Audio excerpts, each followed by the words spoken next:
ઉત્તરાયણના પર્વને લઈને એમજીવીસીએલ એટલે કે મધ્ય ગુજરાત વીજ કંપની લિમિટેડની ટીમો પણ સક્રિય થઈ છે એટલે કે સજ્જ થઈ છે। 23 સબ ડિવિઝનમાંથી લગભગ 40 જેટલી ટીમો 24 કલાક માટે સક્રિય છે। ઉત્તરાયણના પર્વને લઈને જીવતા વાયર પર કે થાંભલા પર પતંગ કે દોરી લટકતી હોય ત્યારે ત્યાં ટચ ન કરવું, ત્યાં ન જવું, ત્યાં પતંગ ઉતારવા કે દોરી ખેંચવા માટે ન જવું તેવી પણ માહિતી સામે આવી છે। કારણ કે જીવતા વાયર પર જ્યારે વ્યક્તિઓ ઓઢે છે ત્યારે કરંટ લાગે છે અને કરંટને કારણે તેઓનું મૃત્યુ પણ નિપજતું હોય તેવી પણ ઘટનાઓ અત્યાર સુધી આપણે જોઈ।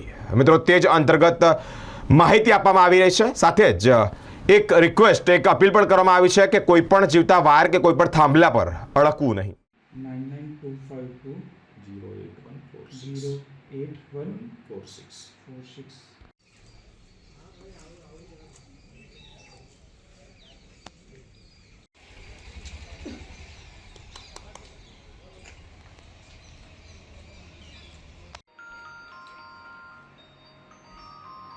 તમારો નંબર? હા, મારો જ છે.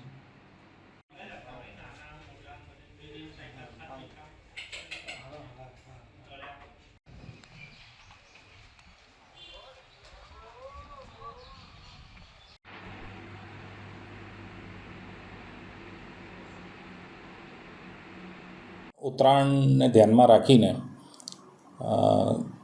વડોદરા શહેરના તમામ રહીશો સારી રીતે ઉજવી શકે તેમજ તે દરમિયાન પાવર સપ્લાય પણ સારી રીતે જળવાઈ રહે તે માટે વડોદરા શહેરની 23 જેટલી જે આપણી સબ ડિવિઝન ઓફિસો છે તેના થકી અમે ટીમનું આયોજન કરેલ છે। 46 જેટલી આપણી સબ ડિવિઝનલ ટીમ રહેશે તેમજ 15 જેટલી ફોલ્ટ રેક્ટિફિકેશન ટીમ રહેશે। આ તમામ ટીમો દરેક શિફ્ટમાં રહેશે એટલે કે રાઉન્ડ ધ ક્લોક કાર્યરત રહેશે વાહન સાથે। અને કોઈને પણ કાંઈ ફરિયાદ જણાય તો તેઓ તાત્કાલિક જાણ કરી શકે તે માટે આપણો જે ટોલ ફ્રી નંબર છે 1800-233-2670 તેમજ 19124। આ ઉપરાંત જે તે પેટા વિભાગીય કચેરીના તો ફોન નંબર ચાલુ જ હશે, પરંતુ આ ટોલ ફ્રી જનરલ નંબર છે તેના પર વડોદરા શહેરના કોઈપણ નાગરિક જાણ કરી શકે છે। સર, ખાસ કરીને આમાં જે ઇલેક્ટ્રિક પોલ હોય છે ત્યાં બાળકો કરંટ લાગવાથી મૃત્યુ થતા હોય તો એવા લોકો માટે શું મેસેજ આપશો? આ અંગે નમ્ર વિનંતી કરીશ કે ઇલેક્ટ્રિક તારમાં કોઈપણ જાતના દોરા, ધાગા કે પતંગ ફસાયેલી હોય તો તેને મહેરબાની કરીને કાઢવાની કોશિશ ના કરવામાં આવે, તે જોખમકારક હોઈ શકે છે।